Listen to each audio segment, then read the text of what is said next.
Hello friends, welcome back to GK Prince academy.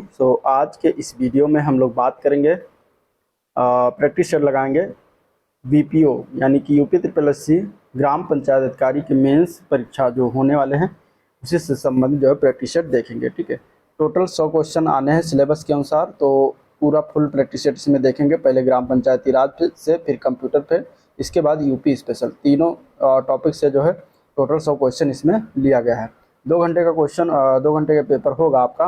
1/4 जो है इसका निगेटिव मार्किंग है।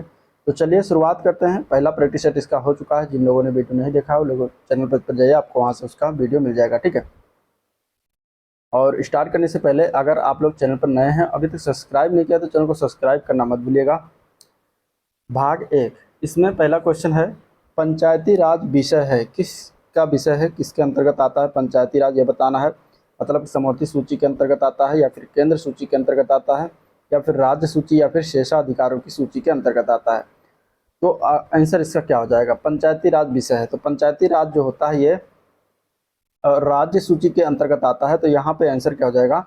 सी पार्ट, ये राज्य सूची का विषय है। ठीक है, अब यहाँ पे अगर हम बात करें तो जो 7वीं अनुसूची है भारतीय संविधान की, भारत के संविधान की 7वीं अनुसूची के अंतर्गत जो है राज्य सूची का जो है बारे में बातें किया गया, पंचायती राज को जो है शामिल किया गया है। ठीक है, तो इस प्रकार ये क्या हो जाएगी? राज्य सूची हो जाएगी। चलिए अगला प्रश्न है, पंचायत चुनाव होते हैं, इसका आंसर बताइए। पंचायत चुनाव कितने वर्षों में होते हैं? तो प्रत्येक 5 वर्षों में पंचायत चुनाव का जो कराया जाता है। तो यहाँ पे बी आंसर हो जाएगा। ठीक है, अब ये अनुच्छेद एक है 243 का ई, ये इसमें क्या वर्णन किया गया है? तो 243 के ई में सभी स्तर पर पंचायतों का कार्यकाल एवं उसके प्रथम अधिवेशन की तिथि से 5 वर्ष निर्धारित किया गया है। ठीक है, तो यहाँ पे आंसर हो जाएगा बी ऑप्शन।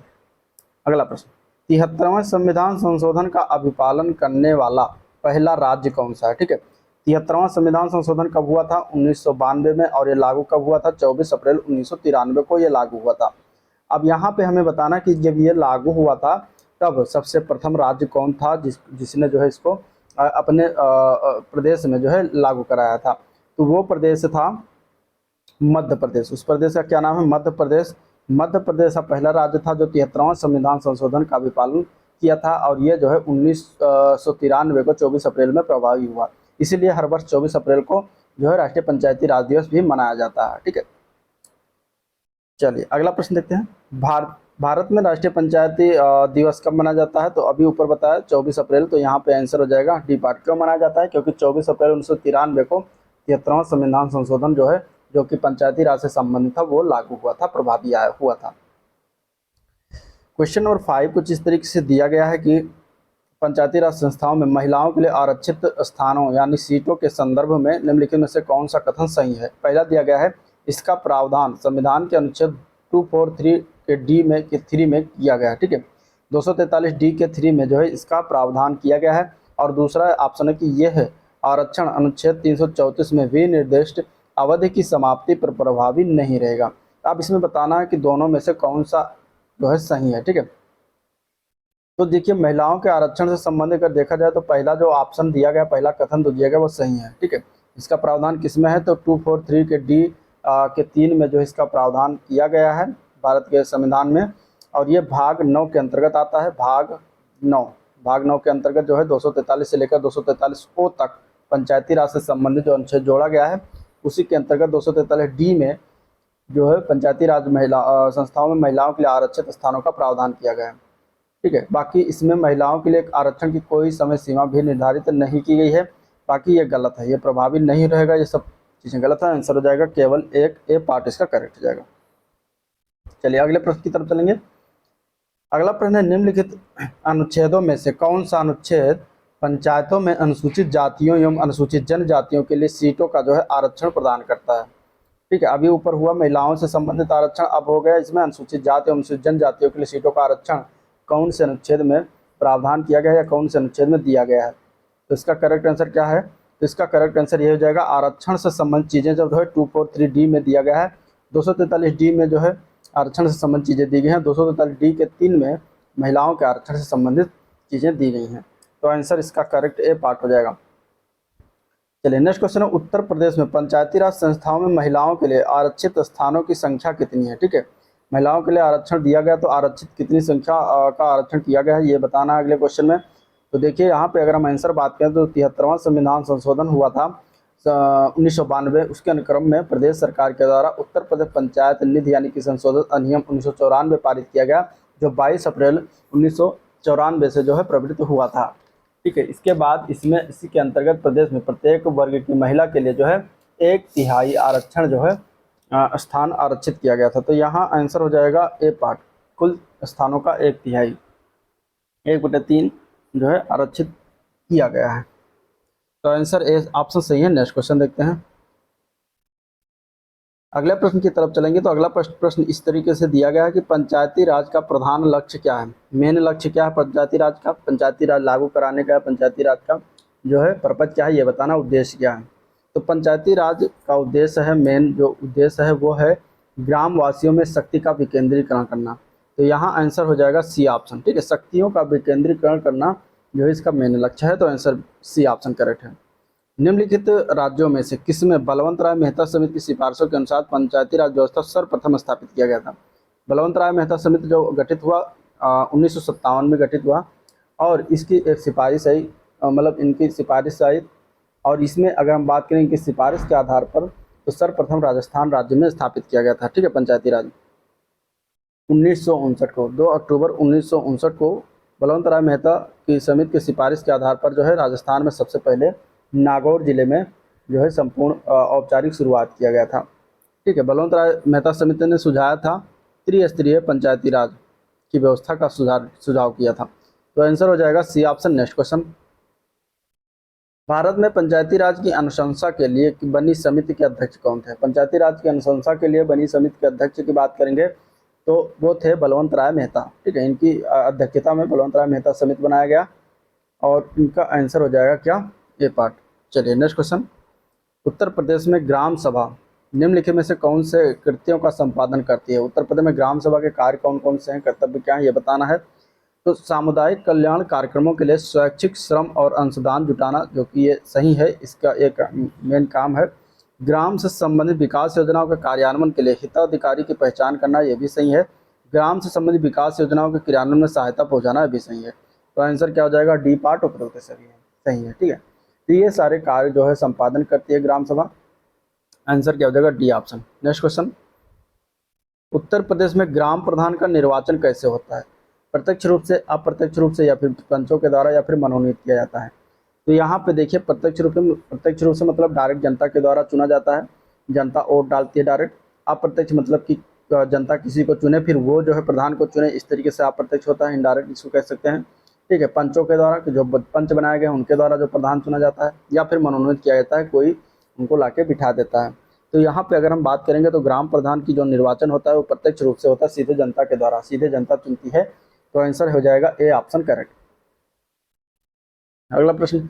उत्तर प्रदेश में यदि कोई व्यक्ति ग्राम पंचायत तथा क्षेत्र पंचायत दोनों का सदस्य चुना जाता है तो कितने दिनों के अंदर उसे एक पद से त्यागपत्र देना पड़ेगा। ठीक है, अगर कोई व्यक्ति है जो ग्राम पंचायत और क्षेत्र पंचायत दोनों का सदस्य चुन लिया जाता है तो उसे एक पद से, किसी एक पद से त्यागपत्र देना पड़ेगा, और वो कितने दिन के अंदर देना पड़ेगा ये बताना है। तो इसका आंसर क्या है, तो इसका आंसर हो जाएगा बी पार्ट, 60 दिनों के अंदर त्यागपत्र देना पड़ेगा। ठीक है। उत्तर प्रदेश में पंचायत क्षेत्र की घोषणा किसके द्वारा किया जाता है। तो उत्तर प्रदेश में पंचायत क्षेत्र की घोषणा की अगर हम बात करेंगे तो ये करती है राज्य सरकार। ठीक है, आंसर सी ऑप्शन हो जाएगा, राज्य सरकार के द्वारा किया जाता है। अगले प्रश्न की तरफ बढ़ेंगे। अगला क्वेश्चन है, यदि उत्तर प्रदेश में यदि किसी पंचायत क्षेत्र की जनसंख्या 1000 हो तो उस ग्राम पंचायत में कितने सदस्य होंगे। ठीक है, तो देखिए इसमें 4 बिंदु हैं। पहले तो जनसंख्या 1000 हो, फिर 2000 तक हो, फिर 3000 तक हो, इसके बाद 3000 प्लस जनसंख्या हो, तो कितने कितने सदस्य रहेंगे। तो यहाँ पे अगर क्वेश्चन नंबर 15 की बात करेंगे तो देखिए जब 1000 तक जनसंख्या होती है किसी ग्राम पंचायत क्षेत्र की तो वहाँ पे 9 सदस्य चुने जाते हैं। तो आंसर हो जाएगा डी ऑप्शन, 9 सदस्य होंगे। अब इसी के परिप्रेक्ष्य में अगला क्वेश्चन है कि उत्तर प्रदेश में यदि किसी पंचायत क्षेत्र की जनसंख्या 1000 से अधिक किंतु 2000 से अधिक ना हो, यानी कि 1 से लेकर 2000 के बीच में हो, तो उस ग्राम पंचायत में कितने सदस्य होंगे। ठीक है, तब यहाँ पे अगर 2000 तक जाती है जनसंख्या किसी ग्राम पंचायत की तब वहाँ पे 11 सदस्य होंगे। ठीक है, कितने होंगे, 11 होंगे। इसके बाद इसी के परिप्रेक्ष्य में नेक्स्ट क्वेश्चन है कि उत्तर प्रदेश में यदि किसी पंचायत क्षेत्र में जनसंख्या 2000 से अधिक किंतु 3000 से अधिक ना हो तो उस ग्राम पंचायत में कितने सदस्य होंगे। तो जब 3000 से अधिक ना होंगे तब उस ग्राम पंचायत में जो सदस्यों की संख्या होगी वो कितनी होगी, 13 होगी। ठीक है, तो आंसर बी पार्ट हो जाएगा।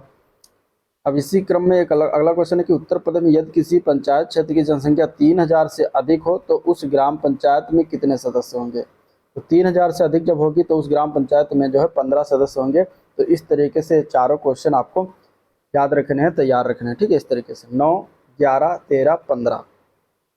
अगला प्रश्न, उत्तर प्रदेश में न्यूनतम कितनी जनसंख्या पर पंचायत क्षेत्र गठित किया जाता है। तो पंचायत क्षेत्र गठित करने के लिए कम से कम 1000 होना चाहिए उसकी जनसंख्या, तो पंचायत क्षेत्र बन जाएगा। तो आंसर सी ऑप्शन हो जाएगा। नेक्स्ट क्वेश्चन है किसी ग्राम सभा में न्यूनतम कितने पंचायत सदस्य हो सकते हैं। तो न्यूनतम वही 1000। ठीक, अगर 1000 तक जनसंख्या है तो 9 सदस्य बनेंगे। तो न्यूनतम पंचायत सदस्य कितने होंगे, 9। तो यहाँ पे आंसर हो जाएगा ए ऑप्शन।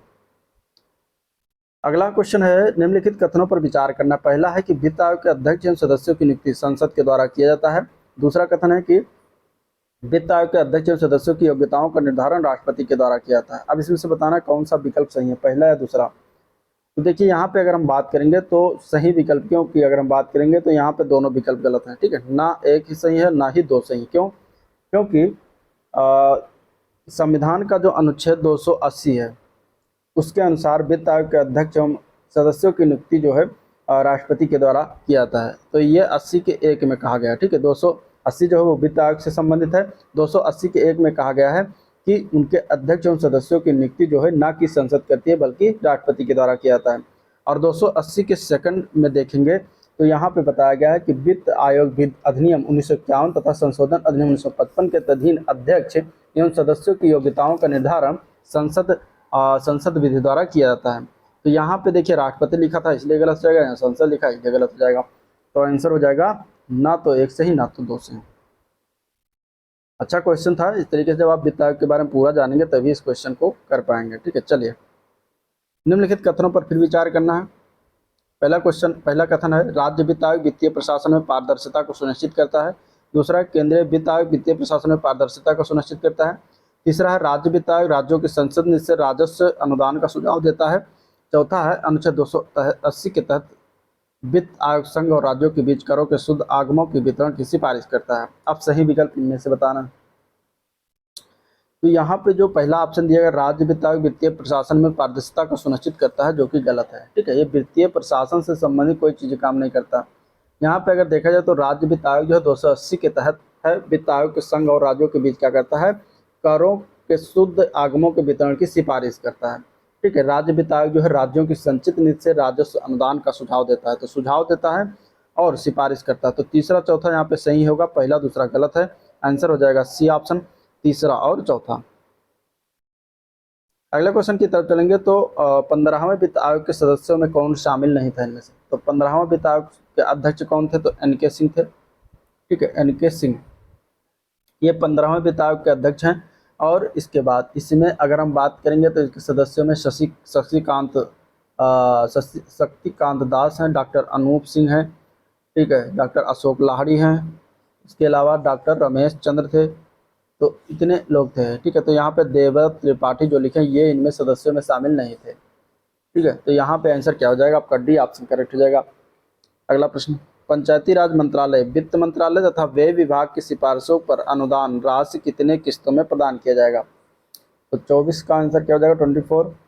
तो 24 का आंसर हो जाएगा 2 किस्तों में। ठीक है, आंसर क्या हो जाएगा, ए पार्ट 2 किस्तों में। विभिन्न मंत्रालयों की सिफारिशों के आधार पर जो है टाइड अनुदान 50% की 2 किस्तों में जारी किया जाएगा और 50% टाइड अनुदान का उपयोग स्वच्छता, खुले में शौच मुक्त तथा शेष 50% बुनियादी सेवाओं के लिए जो है किया जा सकेगा। तो यहाँ आंसर क्या हो जाएगा, ए ऑप्शन सही है इसका। अगले प्रश्न की तरफ बढ़ेंगे, क्वेश्चन नंबर 25। सर्वप्रथम किस वित्त आयोग की संस्तुति में अनुदानों की अनुशंसा विभाज्य पूल अनुपात में किया गया। ठीक है, तो कौन से वित्त आयोग में किया गया था। तो देखिए इसके आंसर की अगर बात करें तो देखिए सर्वप्रथम ये चीज़ें हुई थी 13वें वित्त आयोग। तो आंसर इसका हो जाएगा सी ऑप्शन। ठीक है, 13वें वित्त आयोग के द्वारा स्थानीय निकायों के लिए अनुदानों की अनुशंसा जो है विभाज्य पूल के अंतर्गत अनुपातिक रूप में किया गया था। और इसमें अगर हम बात करें 13वें वित्त आयोग के, तो पूर्व गठित आयोगों ने जो है अनुदान की अनुशंसा में किसी प्रकार का वर्गीकरण नहीं किया था। तो सब सर्वप्रथम 13वें में किया गया, तो आंसर हो जाएगा सी ऑप्शन। नेक्स्ट क्वेश्चन, 13वें वित्त आयोग के द्वारा प्रदर्शन अनुदान प्राप्ति हेतु शहरी एवं ग्रामीण निकायों को कितनी शर्तें जो है निर्दिष्ट किया गया था। तो यहाँ आंसर क्या हो जाएगा, आंसर इसका हो जाएगा बी पार्ट।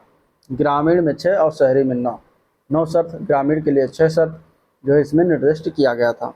तो आंसर बी ऑप्शन सही है। नेक्स्ट क्वेश्चन, 13वें वित्त आयोग के अंतर्गत जारी विशेष क्षेत्र अनुदान के कितने घटक थे। तो 13वें वित्त आयोग के द्वारा जो है संविधान के भाग 9 और 9 का, यानी कि पंचायत और नगर पालिकाएं से बाहर किए गए क्षेत्रों के लिए एक विशेष अनुदान का प्रावधान किया गया था।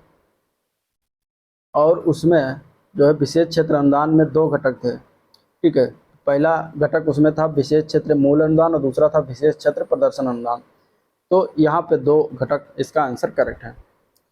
अगला प्रश्न है, 15वें वित्त आयोग के द्वारा लेखाओं के ऑनलाइन उपलब्धता के आधार पर अनुदान देने या रोकने हेतु तो किस वर्ष तक समय सीमा तय किया गया है। तो वो समय सीमा है 2023-24। आंसर सी ऑप्शन हो जाएगा, ठीक है, 2023-24।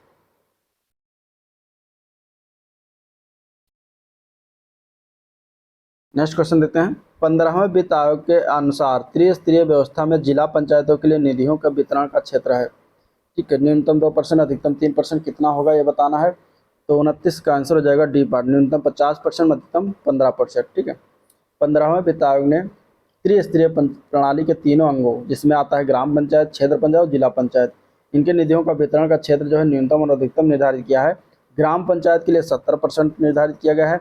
अधिकतम अगर हम बात करेंगे तो ग्राम पंचायत के लिए 85% तक हो सकता है, ठीक है। इसके अलावा क्षेत्र पंचायत के लिए न्यूनतम 10% है और अधिकतम 25% तक हो सकता है अनुदान। इसके अलावा वितरण क्षेत्र जिला पंचायत की बात करें तो न्यूनतम हो जाएगा 50% और अधिकतम 15% तक। तो ये अनुदान जो है किया गया है तीनों में, आप इसको याद रखिएगा। अब जिला पंचायतों के लिए न्यूनतम 50%, अधिकतम 15%। जिला पंचायत पूछा गया था तो जिला पंचायत हो जाएगा। अब इसी तरीके से अगर क्षेत्र पंचायत पूछा जाएगा तो क्षेत्र पंचायत के लिए न्यूनतम 10%, अधिकतम 25%। ग्राम पंचायत के लिए पूछा जाएगा तो न्यूनतम 70%, अधिकतम 85%, ठीक है, याद हो जाएगा। नेक्स्ट क्वेश्चन, स्मार्ट पंचायत से संबंधित तो इसमें से कौन सा है स्मार्ट पंचायत से संबंधित। तो स्मार्ट पंचायत से संबंधित अगर देखेंगे तो ई ग्राम स्वराज पोर्टल है, ई पंचायत को मोबाइल ऐप, ई गवर्नेंस सुविधा, तीनों आता है। तो डी ऑप्शन हो जाएगा उपयुक्त सभी। कॉमन सर्विस सेंटर सीएससी किस मॉडल पर आधारित है। कॉमन सर्विस सेंटर की अगर हम बात करेंगे तो पीपीपी मॉडल पर आधारित है, ठीक है। पीपीपी मतलब पब्लिक प्राइवेट पार्टनरशिप मॉडल पर लागू किया गया है। तो आंसर इसका क्या हो जाएगा, ए पार्ट। राष्ट्रीय ई गवर्नेंस योजना कब शुरुआत किया गया था। तो ई गवर्नेंस योजना की अगर हम बात करेंगे तो ये शुरुआत हुआ था वर्ष 2006 में। आंसर क्या हो जाएगा, ए ऑप्शन। और इसमें अगर हम बात करेंगे तो ई गवर्नेंस योजना ये किसके विभाग के द्वारा, तो इलेक्ट्रॉनिक्स और सूचना प्रौद्योगिकी विभाग तथा प्रशासनिक सुधार एवं लोक शिकायत विभाग के द्वारा जो है ये तैयार किया गया था मॉडल। राष्ट्रीय ई गवर्नेंस योजना का उद्देश्य क्या था। तो इसका उद्देश्य की अगर हम बात करेंगे तो सभी सरकारी सेवाओं को आम आदमी के लिए सुलभ बनाना, ठीक है, सरकारी सेवाओं को पारदर्शी बनाना, सरकारी सेवाओं की दक्षता और विश्वसनीयता सुनिश्चित करना। तो ये सभी जो है इसके उद्देश्य रहे थे। तो आंसर हो जाएगा डी पार्ट, उपरोक्त सभी कथन।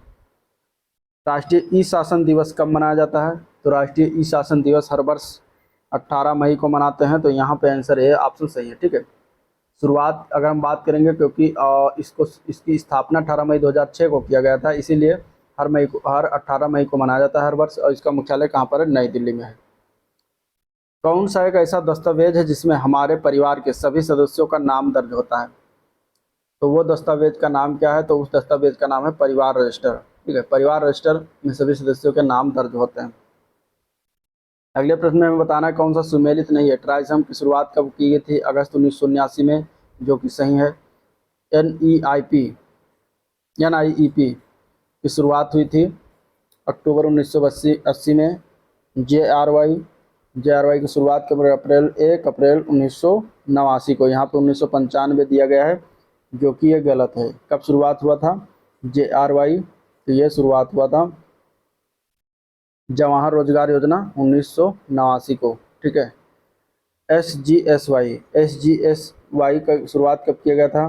तो SGSY की शुरुआत की अगर हम बात करेंगे तो ये हुआ था स्वर्ण जयंती ग्राम स्वरोजगार योजना 1999 में। तो यहाँ पे गलत ऑप्शन सी है। अगले प्रश्न की तरफ चलेंगे। तो अगला क्वेश्चन है, पंचायती राज व्यवस्था में न्याय पंचायतों को किसी को बंदी बनाए जाने की सजा का अधिकार जो है निम्न में से किस राज्य में है? तो ये अधिकार जो दिया गया है ये किस राज्य में दिया गया है? तो ये है बिहार राज्य। आंसर ए पार्ट हो जाएगा। ठीक है। निम्न भारतीय राज्यों में किसमें पंचायती राज संस्था नहीं है इनमें से? तो देखिए 3 राज्यों में नहीं है। इसमें अगर हम बात करेंगे तो उसमें आ जाता है नागालैंड, ठीक है, नागालैंड हो जाएगा, मिजोरम हो गया और एक हो जाता है मेघालय। तो नागालैंड, मिजोरम, मेघालय, इन 3 राज्यों में पंचायती राज व्यवस्था नहीं है।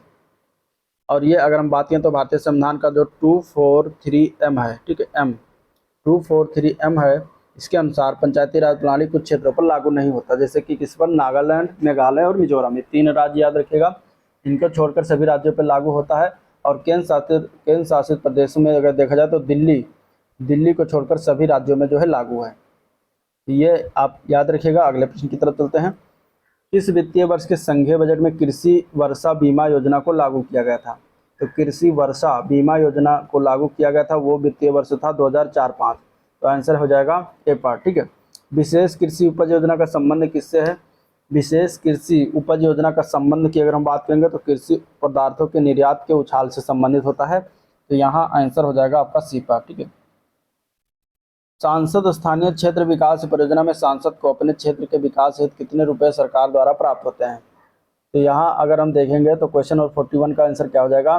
तो जो सांसद को अपने क्षेत्र में विकास के लिए प्राप्त होता है रुपये, वो है 5 करोड़ रुपए वार्षिक मिलता है। ठीक है। तो बी पार्ट हो जाएगा, जो कि 2.5 करोड़ रुपए की 2 किस्तों में जारी की जाती है। उत्तर प्रदेश में किसान मित्र योजना का प्रारंभ कब किया गया था? किसान मित्र योजना का आरंभ हुआ था 18 जून 2001 को। तो आंसर डी हो जाएगा। राष्ट्रीय ग्रामीण स्वास्थ्य मिशन का शुभारंभ कब किया गया था? तो राष्ट्रीय ग्रामीण स्वास्थ्य मिशन यानी कि एनआरएचएम की शुरुआत कब की गई थी? तो ये प्रारंभ हुआ था 12 अप्रैल 2005 को। 12 अप्रैल 2005 को। आंसर हो जाएगा डी ऑप्शन। ठीक है। किसान दिवस कब मनाया जाता है? किसान दिवस मनाते हैं हर वर्ष 23 दिसंबर को। तो आंसर क्या हो जाएगा? डी पार्ट हो जाएगा। भारत निर्माण योजना की शुरुआत कब हुई थी? तो भारत निर्माण योजना की शुरुआत हुई थी 2005 को। ठीक है। 16 दिसंबर 2005 को भारत निर्माण योजना की शुरुआत किया गया था। और भारत सरकार के द्वारा ग्रामीण क्षेत्रों में लोगों के बेहतर जीवन प्रदान करने के उद्देश्य से इस योजना की शुरुआत किया गया था। कृषि श्रमिक सामाजिक सुरक्षा योजना के कब योजना प्रारंभ किया गया? तो ये योजना प्रारंभ किया गया था 1 जुलाई 2001 को। तो आंसर हो जाएगा बी ऑप्शन। ठीक है। इसका उद्देश्य क्या था? जीवन बीमा सुरक्षा प्रदान करना। अगला प्रश्न, निम्नलिखित में से कौन सा कथन स्वजल धारा योजना के लिए जो है सत्य है? इसमें से स्वजल धारा योजना की शुरुआत कब की गई थी? तो 25 दिसंबर 2002 को इसकी शुरुआत किया गया था। और इसमें अगर हम बात करें तो यह योजना केंद्र सरकार एवं स्थानीय समुदाय के स्वामित्व में आता है। तो आंसर क्या हो जाएगा? इसमें डी पार्ट करेक्ट हो जाएगा। ठीक है। चलिए नेक्स्ट, विजन 2020 प्रपत्र तैयार किया गया था, इसमें से किसके द्वारा? तो ये तैयार किया गया था योजना आयोग के द्वारा। आंसर सी ऑप्शन हो जाएगा। ठीक है। योजना आयोग के द्वारा प्रपत्र जो है योजना आयोग के एसपी गुप्ता की अध्यक्षता में तैयार किया गया था। और यह दस्तावेज डॉक्टर एपीजे अब्दुल कलाम की 1998 की पुस्तक जो थी India 2020 a vision for a new millennium से जो है प्रेरित था। तो आंसर हो जाएगा इसका सी पार्ट। नेक्स्ट क्वेश्चन देखते हैं। अगले क्वेश्चन में मिलान करना। ठीक है। कुछ इस तरीके से दिए गए हैं और इसमें मिलान करना है हमें। स्वजल धारा योजना किससे संबंधित है? हरियाली योजना, स्वर्ण जयंती ग्राम योजना और प्रधानमंत्री ग्राम सड़क योजना। तो इसमें से मिलान करना, इधर ग्रामीण संपर्क है, ग्रामीण जलापूर्ति है, वाटर सेट प्रबंध है और ग्रामीण स्वरोजगार है। तो स्वजल धारा योजना की बात करेंगे तो जल से संबंधित चीजें हैं यहाँ पे। तो स्वच्छता, ग्रामीण जलापूर्ति हो जाएगा, जल को पूर्ति करने के लिए। हरियाली योजना की बात करेंगे तो वाटर सेट प्रबंध से संबंधित हो जाएगा। स्वर्ण जयंती ग्राम स्वरोजगार योजना, तो स्वरोजगार यानी कि रोजगार से संबंधित है। तो ये हो जाएगा चौथा। ठीक है। ग्रामीण स्वरोजगार। और ग्राम सड़क योजना तो प्रधानमंत्री है, ये सड़क से संबंधित, तो ग्रामीण संपर्क से हो जाएगा। तो इस तरीके से यह मिलान करने को आ जाता है। तो आप लोग इसको देख लीजिएगा, इसका आंसर हो जाएगा डी पार्ट। ठीक है। नेक्स्ट क्वेश्चन, निम्नलिखित कथनों पर विचार करना है हमें। किसान क्रेडिट कार्ड योजना के अंतर्गत किसानों को वितरित किए गए ऋण भारतीय जीवन बीमा निगम एवं राष्ट्रीय कृषि बीमा योजना के अधीन आते हैं। ठीक है। दूसरा है किसान क्रेडिट कार्ड धारकों को दुर्घटना में हुई मौत पर 50,000 रुपये तथा अस्थायी अपंगता होने पर 25,000 रुपये की राशि व्यक्तिगत दुर्घटना बीमा का प्रावधान है। अब बताना है कि दोनों में से कौन सा सही है। तो क्वेश्चन नंबर 50 की अगर बात करेंगे तो केवल दूसरा सही है, पहला गलत है। ठीक है, किसान क्रेडिट कार्ड योजना की शुरुआत की अगर हम बात करेंगे तो 1998 को ये शुरुआत हुआ था और ये भारत सरकार, नाबार्ड और आरबीआई के द्वारा एक साथ किया गया था, न कि इसमें भारतीय जीवन बीमा निगम, राष्ट्रीय कृषि बीमा, ये सब जो दिया गया है ये गलत है। ठीक है, तो इसीलिए पहला गलत हो जाएगा, बाकी दूसरा सही है। क्वेश्चन अब हम आ चुके हैं क्वेश्चन नंबर 50 पर, अभी और आधा ही बाकी है 50 क्वेश्चन। ठीक है, तो इसलिए वीडियो से जुड़े रहिएगा, जिसमें हम अभी कंप्यूटर और यूपी स्पेशल करने वाले हैं। ठीक है, तो 51 नंबर क्वेश्चन है, अलवर राजस्थान के निकट स्थित एक गांव में स्थापित तरुण भारत संघ नामक संस्था किसके लिए प्रसिद्ध है, ये बताना है।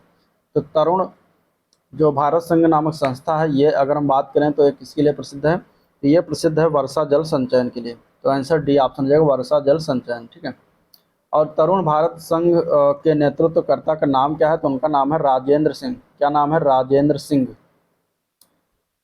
और ये एक जो है गैर सरकारी संगठन है, इसका मुख्यालय बीकमपुरा अलवर राजस्थान में स्थित है। ठीक है, तो ये किसके लिए होता है, तो स्वच्छ पानी उपलब्ध कराने के लिए जो है ये वर्षा जल संचयन करता है। तो यहाँ पे आंसर डी ऑप्शन हो जाएगा। नेक्स्ट क्वेश्चन, कथन एक दिया गया है, केंद्रीय ग्रामीण स्वच्छता कार्यक्रम भारत की ग्रामीण जनता का जीवन स्तर सुधारने के लिए 1986 में प्रारंभ किया गया। अब केंद्रीय ग्रामीण स्वच्छता कार्यक्रम कब प्रारंभ किया गया, ये जानना है। ग्रामीण स्वच्छता का विषय भारत के संविधान में समवर्ती सूची में है। ठीक है, तो देखिए यहाँ पे अगर हम बात करेंगे तो पहला कथन तो सही है, 1986 में इसकी शुरुआत की गई थी और जीवन स्तर सुधारने के लिए ग्रामीण जनता का। जबकि ग्रामीण स्वच्छता का जो विषय है ये भारत के संविधान के राज्य सूची का विषय है, तो इसलिए यहाँ समर्थी दिया गया है, तो कारण गलत हो जाएगा। तो ए सही है, आर गलत है, यही आंसर हो जाएगा, सी पार्ट। प्रधानमंत्री ग्रामोदय योजना किसमें सम्मिलित नहीं है, प्रधानमंत्री ग्रामोदय योजना में सम्मिलित नहीं है। इनमें से कौन सा प्रधानमंत्री ग्रामोदय योजना में सम्मिलित नहीं है, तो बेसिक शिक्षा ग्रामोदय योजना के अंतर्गत आता है, पेयजल, पोषाहार एवं स्वास्थ्य ये भी आता है, ग्रामीण सड़कें, आवास ये भी आता है, लघु उद्योग इसमें सम्मिलित नहीं है। तो डी ऑप्शन इसका हो जाएगा, डी ऑप्शन। ठीक है, अगले प्रश्न की बात करेंगे तो योजनाओं के नाम दिए गए, प्रारंभ दिया गया है। कृषि श्रमिक सामाजिक सुरक्षा योजना की अगर हम बात करेंगे तो यह है 2001 को शुरुआत किया गया था। स्वर्ण जयंती ग्राम स्वरोजगार योजना की शुरुआत कब की, तो 1 अप्रैल 1999 को शुरुआत किया गया था। स्वर्ण जयंती शहरी रोजगार योजना की शुरुआत हुई थी 1 दिसंबर 1997 को, और प्रधानमंत्री ग्रामोदय योजना की शुरुआत 1 जुलाई 2000 को शुरुआत हुआ था। ठीक है, तो इस तरीके से यहाँ पे ये हो जाएगा आंसर, इसका जो है डी पार्ट इसमें सुमेलित है। अगले क्वेश्चन की तरफ चलेंगे तो व्यापक फसल बीमा योजना के स्थान पर राष्ट्रीय कृषि बीमा योजना लागू किया गया था, और ये कब लागू किया गया था, तो ये लागू किया गया था वर्ष 1999 में, सी पार्ट हो जाएगा। ठीक है, मुख्य रूप से सरकार और ग्राम पंचायत के बीच की कड़ी कौन होता है, तो मुख्य रूप से सरकार और ग्राम पंचायत के बीच की कड़ी का काम ग्राम पंचायत सचिव करता है। तो ग्राम पंचायत सचिव हो जाएगा, ए पार्ट इसका करेक्ट हो जाएगा। ठीक है, ग्राम पंचायत सचिव का वेतन कितना होता है, तो ग्राम पंचायत सचिव का वेतन होता है 20,000 से लेकर 40,000 रुपये तक।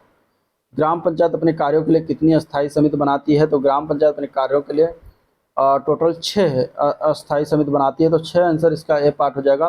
कौन कौन से हैं, तो पहला उसमें आता है योजना एवं समन्वय एवं वित्त समिति। ठीक है, पहली जो समिति है वो है योजना वित्त एवं समन्वय समिति। ठीक है, इसके बाद दूसरी इसमें आती है उत्पादन समिति, उत्पादन समिति बनाता है।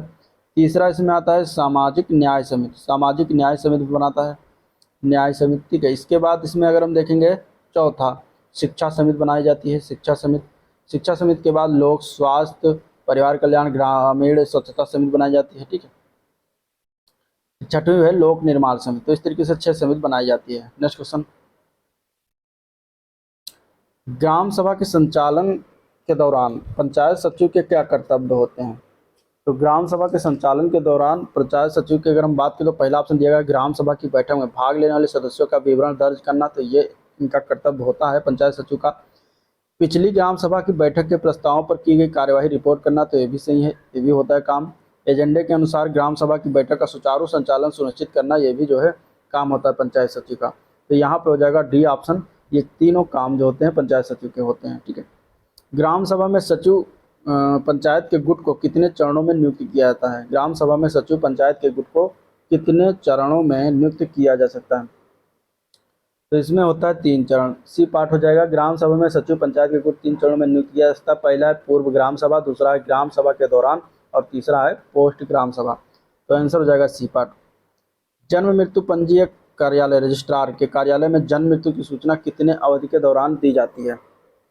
तो 61 के आंसर की बात करेंगे तो ए पार्ट हो जाएगा 21 दिन के अंदर। ठीक है, 21 दिन के अवधि में जो परिवार के सदस्य या नज़दीकी रिश्तेदार द्वारा प्रपत्र 1 में जो कि जन्म की सूचना होती है एवं प्रपत्र 2 में जो कि मृत्यु की सूचना होती है, इसको भर कर देने पर जन्म मृत्यु प्रमाण पत्र निःशुल्क प्राप्त किया जा सकता है। ग्रामीण क्षेत्रों में जन्म मृत्यु पंजीकरण कहाँ करवाया जाता है? तो ग्रामीण क्षेत्रों में जन्म मृत्यु पंजीकरण प्रत्येक ग्राम पंचायत मुख्यालय एवं नजदीकी कॉमन सर्विस सेंटर पर भी करवा सकता है। तो सी पार्ट इसका सही हो जाएगा, ये दोनों पर करवा सकता है। तो आंसर हो जाएगा इसका सी ऑप्शन सही। ठीक है,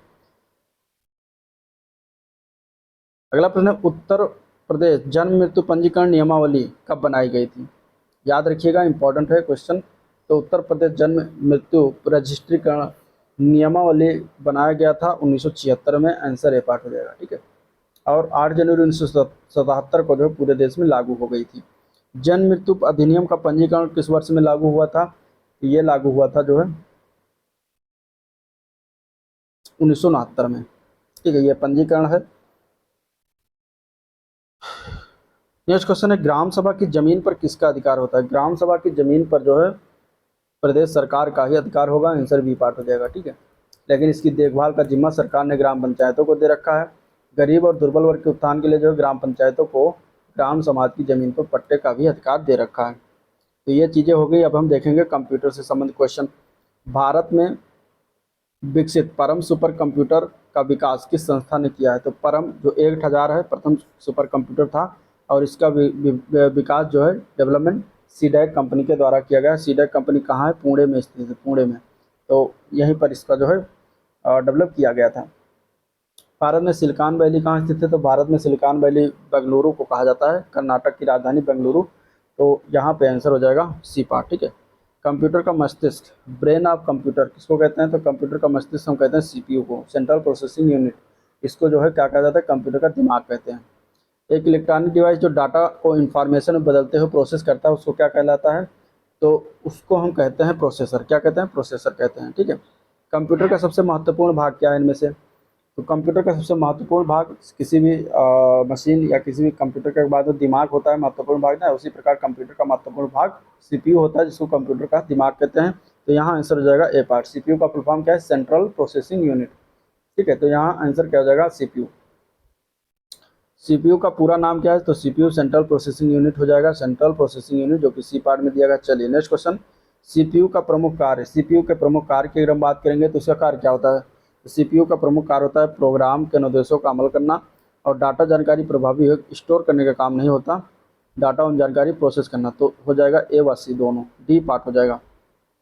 कंप्यूटर के सभी तार्किक यानी कि लॉजिकल और अंकगणितीय परिकलन यानी अर्थमेटिक कैलकुलेशन किए जाते हैं और किसके द्वारा किया जाता है दोनों चीज़ें? तो ये की जाती हैं सेंट्रल प्रोसेसिंग यूनिट के द्वारा। कंप्यूटर का मुख्य पटल क्या कहलाता है? तो कंप्यूटर का मुख्य पटल जो होता है उसको मदरबोर्ड कहते हैं। तो ये बी पार्ट हो जाएगा। ठीक है, अगला प्रश्न है कंप्यूटर घड़ी यानी सिस्टम क्लॉक के स्पीड की गणना किस में किया जाता है? तो कंप्यूटर घड़ी की गणना अगर हम बात करें सिस्टम क्लॉक के स्पीड की गणना तो मेगा हर्ट्ज में किया जाता है। तो सी पार्ट इसका करेक्ट हो जाएगा। मेगा हर्ट्ज या फिर गीगा हर्ट्ज में मापा जाता है। तो यहाँ आंसर हो जाएगा सी पार्ट। चलिए नेक्स्ट क्वेश्चन देखते हैं, यूपीएस का कार्य क्या है? यूपीएस का कार्य, ठीक है, यूपीएस यानी कि अनइंटरप्टेड पावर सप्लाई इसका फुल फॉर्म है, जिसका मुख्य कार्य न सिर्फ कंप्यूटर को वोल्टेज कम ज़्यादा होने की स्थिति में हानि बचाना है बल्कि विद्युत आपूर्ति चले जाने की स्थिति में जो कुछ समय तक कंप्यूटर को निर्बाध विद्युत आपूर्ति सुनिश्चित करना होता है। ठीक है, तो यहाँ आंसर हो जाएगा सी पार्ट। पेन ड्राइव को कंप्यूटर से जोड़ने के लिए प्रयोग होता है, क्या प्रयोग होता है? कौन सा पोर्ट प्रयोग किया जाता है? तो वो प्रयोग होता है, वो पोर्ट होता है यूएसबी पोर्ट। ठीक है, सॉरी, आंसर हो जाएगा ए पार्ट। नेक्स्ट क्वेश्चन देखते हैं, मॉनिटर की गुणवत्ता की पहचान की जाती है, किसी से किया जाता है? तो मॉनिटर की गुणवत्ता की पहचान हम रिजोल्यूशन, डॉट पिच या रिफ्रेश रेट से किया जाता है। तो यहाँ आंसर डी हो जाएगा, इन तीनों से किया जाता है। ठीक है, डॉक्यूमेंट की हार्ड कॉपी किसके द्वारा तैयार किया जाता है? तो डॉक्यूमेंट की हार्ड कॉपी जो तैयार किया जाता है ये प्रिंटर तैयार करता है। ठीक है, प्रिंटर से निकलता है। तो यहाँ आंसर हो जाएगा ए पार्ट। आंसर क्या हो जाएगा? ए पार्ट। निम्नलिखित में से किस समूह में केवल इनपुट डिवाइस है? इनपुट डिवाइस, आउटपुट डिवाइस, दो प्रकार के डिवाइस होते हैं। तो देखिए इनपुट डिवाइस की बात करेंगे तो कंप्यूटर में डाटा प्रवेश जिससे कराया जाए वो डिवाइस इनपुट डिवाइस होती है। जैसे कि माउस हो गया, कीबोर्ड हो गया, स्कैनर हो गया, लाइट पेन हो गया। तो माउस, कीबोर्ड, स्कैनर ये सभी क्या हो जाएंगे? इनपुट डिवाइस हो जाएगा। ठीक है। मॉनिटर क्या है? मॉनिटर जो है प्रिंटर है, ये क्या है? आउटपुट डिवाइस है। तो आंसर डी पार्ट हो गया। नेक्स्ट क्वेश्चन देखते हैं। अब होंगे आपके उत्तर प्रदेश से रिलेटेड क्वेश्चन। ठीक है। तो उत्तर प्रदेश के वर्ष 2023-24 के बजट का आकार कितना था? तो 2023-24 के बजट का आकार जो था,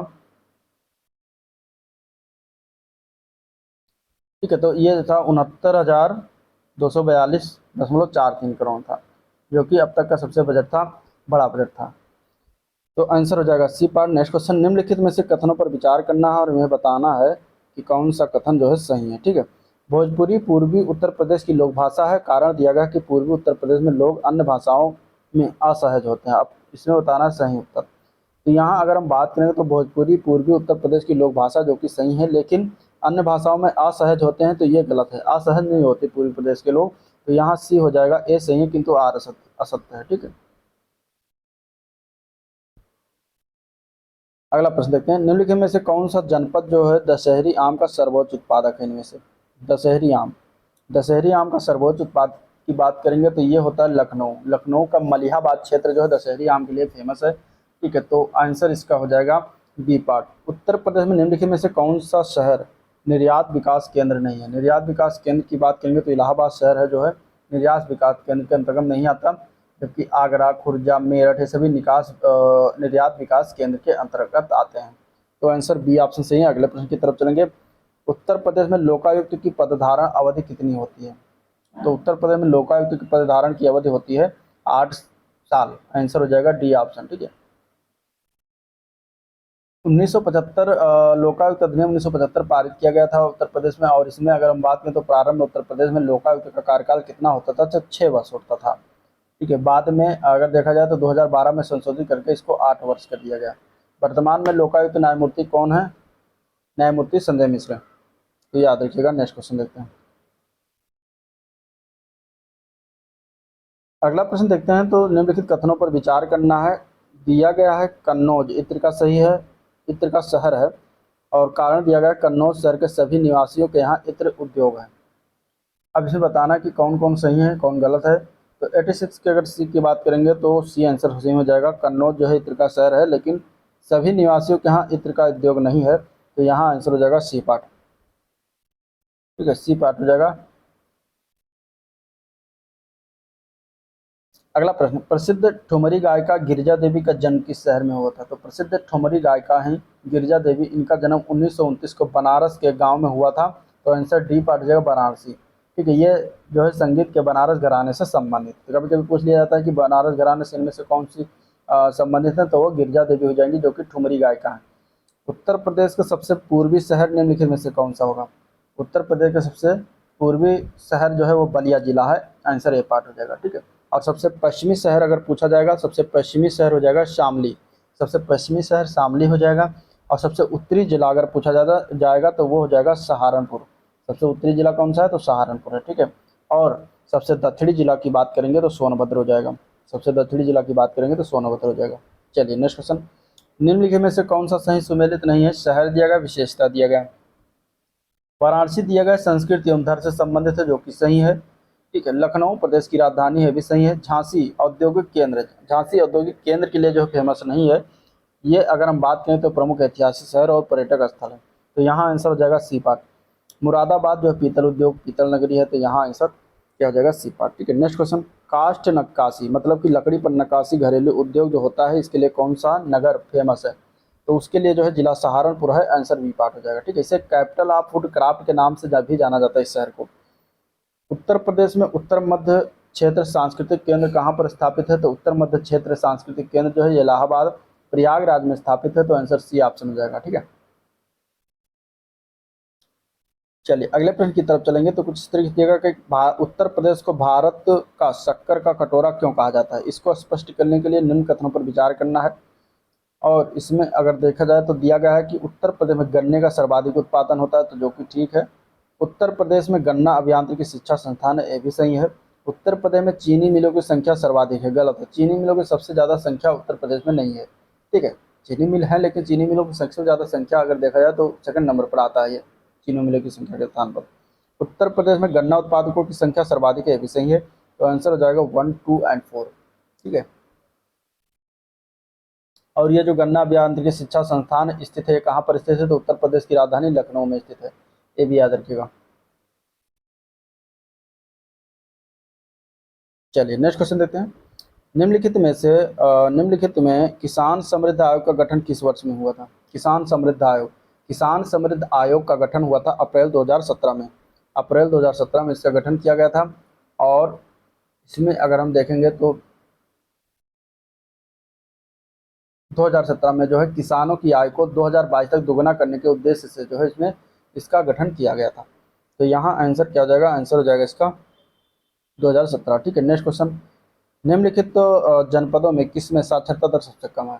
साक्षरता दर 2011 की जनगणना के अनुसार अगर हम देखेंगे तो न्यूनतम साक्षरता दर वाला जिला जो है श्रावस्ती है, आंसर हो जाएगा बी पार्ट। यहाँ की साक्षरता दर थी 46.7%, ठीक है, ये थी। सबसे कम था पूरे उत्तर प्रदेश में।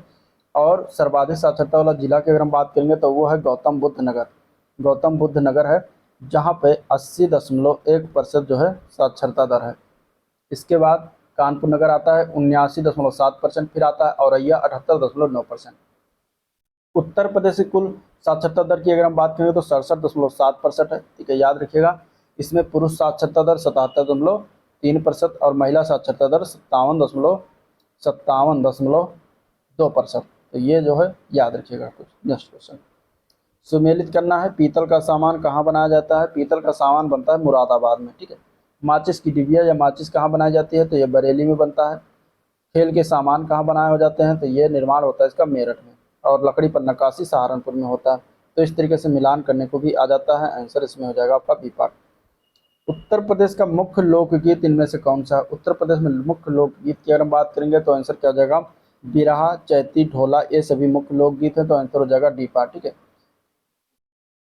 अन्य लोकगीत में अगर उत्तर प्रदेश में देखा जाए तो कजरी हो गया, ठीक है, झूमर हो गया, फगुआ हो गया, सोहर हो गया, आला है, हरदौल है, ये सभी अन्य लोकगीत में भी आते हैं। नेक्स्ट क्वेश्चन, उत्तर प्रदेश के प्रमुख लोक नृत्य कौन कौन से? इनमें से लोक नृत्य की अगर हम बात करेंगे तो इसमें से चरकुला हो गया, ठीक है, कर्मा है, पांडव, ये प्रमुख लोक नृत्य है। बाकी इसमें गरबा है गुजरात का हो गया, राव ये है ने, भांगड़ा जो है पंजाब का है, लावड़ी जो है महाराष्ट्र का है, इसलिए गलत होगा। बाकी इसमें बी पार्ट ही सही है, ठीक है, प्रमुख लोक नृत्य में आता है। पांडव नृत्य जो है ये वर्तमान में उत्तराखंड का भी लोक नृत्य है। क्वेश्चन नंबर 98 देखना है, इसमें से कौन सा कथन सही बताना। पहला है कि दिसंबर 2022 में भारतीय प्रौद्योगिकी संस्थान रुड़की ने उच्च क्षमता वाला पेरोस्काइट सोलर सेल विकसित किया है। और दूसरा है कि जनवरी 2023 में अमेरिका के कृषि विभाग ने मधुमक्खियों के लिए दुनिया के पहले टीके के उपयोग को मंजूरी दी है, जिसे एक विनाशकारी जीवाणु रोग से बचाने के लिए विकसित किया गया है। अब दोनों में बताना है कौन सा सही कौन गलत है। तो अगर हम बात करेंगे सही और गलत की तो दोनों सही हैं, आंसर हो जाएगा सी ऑप्शन, ठीक है, आंसर क्या हो जाएगा? सी ऑप्शन हो जाएगा। अगला प्रश्न, वर्ष 2023 में निम्नलिखित में से किस राज्य सरकार ने सरकारी पोर्टल जेम से सबसे अधिक खरीद की? तो सभी राज्यों में अगर देखा जाए तो उत्तर प्रदेश राज्य सरकार ने जेम से जो है सबसे अधिक यानी कि 12,152 करोड़ रुपए की खरीद किया था, ठीक है। गवर्नमेंट ई मार्केट प्लेस है जेम, जो अगस्त 2016 में लॉन्च किया गया था। चलिए इस वीडियो का लास्ट क्वेश्चन देखते हैं। 23 से 24 जनवरी 2023 के मध्य जनजातीय नृत्य महोत्सव आदि शौर्य पर्व पराक्रम का और मिलिट्री टैटू का आयोजन निम्नलिखित में से किस स्टेडियम में किया गया? तो ये किया गया था जवाहरलाल नेहरू स्टेडियम नई दिल्ली में। तो यहाँ आंसर हो जाएगा इसका सी ऑप्शन, ठीक है। तो ये था ओवरऑल वीडियो जिसको हम लोगों ने देखा, डिस्कस किया। अगर वीडियो पसंद आया तो लाइक करिएगा, चैनल को सब्सक्राइब नहीं किया अभी तो सब्सक्राइब कर लीजिएगा, साथ ही साथ अपने दोस्तों में शेयर भी कर दीजिएगा, ठीक है। और आज का वीडियो यहीं पर एंड करते हैं, मिलते हैं इसके नेक्स्ट प्रैक्टिस सेट में, तब तक के लिए थैंक यू।